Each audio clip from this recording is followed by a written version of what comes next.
C'est une 10 minutes balaa ñoo terminé affaire Sophie Gladima donc nag ñu daal di ñëw les déçus ou les dessous d'un revirement inattendu, donc les motivations à l'origine de la décision autonome de la commission d'instruction de placer Sophie Gladima sous bracelet électronique, alors même que la requête de mise en liberté provisoire présenté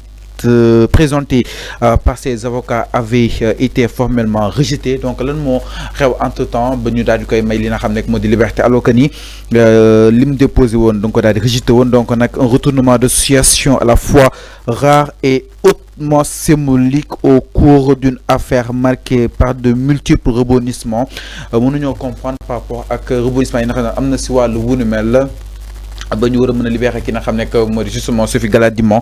Donc l'ex-ministre est autorisé à circuler dans les régions de Dakar et Thiès, ce qui lui permet d'assurer ses fonctions de mairesse de Joal et de poursuivre ses activités académiques exactement. Alors enfin ba jàng daal def par rapport ak justement cette libération bu ki nga xam ne moo di Sophie Gladima, malgré les avocats daal di présenté woon liberté provisoire ñu daal di koy rejeté d'office. Entre temps, il y a un revirement de l'affaire pour obtenir exactement sa liberté. Non, c'est pas un débat. Justice moo joxe décision. Malgré ces rebondissements. dama ne loolu mooy xam nga nee naa la. Même boo démarré Saint-Louis. nga dem ba Ziguinchor ñëw Dakar. xam nga terminus bi laay. mooy justice joxe verdict am mu jeex. loolu kese la. Donc bu fekkee Sophie Gladima am na liberté provisoire kan moo ko joxe du juge bi moo ko joxe. waa jeexal na débat bi loolu kese la. Je n'ai aucun commentaire là-dessus parce que je respecte les décisions de justice. Okay. Contrairement au régime de Macky Sall qui ne respectait pas les décisions de justice. Les gens respectent les décisions de justice. Yéen ñii di taxaw di naan woy Sonko dafa wax li ci magistrat. Sonko quand même il respecte les décisions de justice.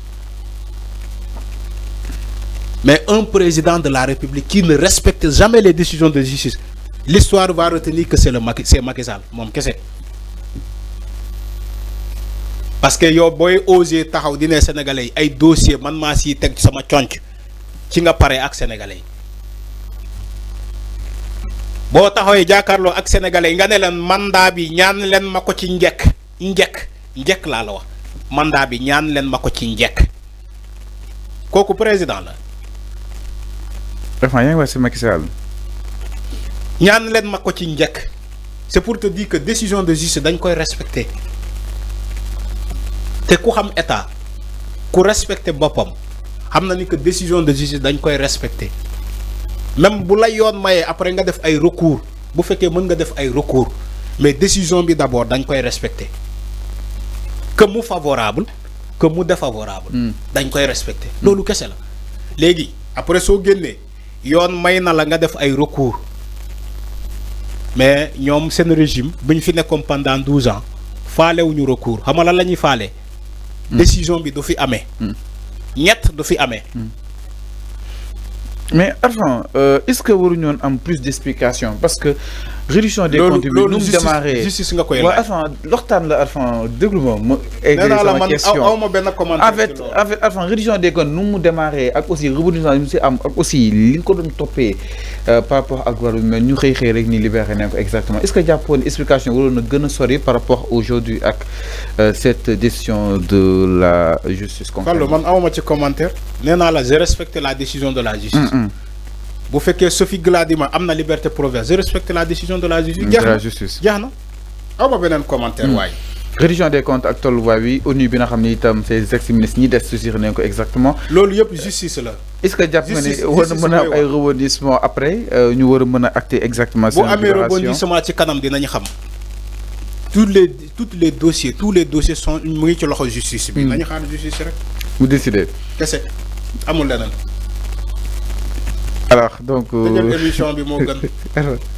yaa ngi xaabaabal rek amoo looy wax mais da ngay xaabaabal. Alors exactement la libération de Sophie Gladima par rapport à wàllu mel donc en tout cas les motivations à l'origine de cette décision ba tey ñu koy xaaree ni en tout cas ma ne fàtte ses avocats déposé exactement une demande de liberté provisoire daal leen koy rejeter formellement donc un retournement de situation à la fois rare et hautement symbolique au cœur d'une affaire marquée par de multiples rebondissements jàpp ni donc l'ex-ministre ki nga xam ne moo di Sophie Gladima mën na circuler Dakar ak Thiès waaye mënu romb Thiès fa la région daal di nekk di li nga xam ne moo di commune am loolu nag dina ko permettre mu daal di activité pleinement justement à ces prérogatives exactement de mairesse bien xam ne am na foofu Joal. Vous étiez nombreux à nous suivre, on vous remercie autant que vous êtes votre fidélité, toutes nos excuses des fois pour ces tiraillements parce que c'est la citation exactement du débat qui en demande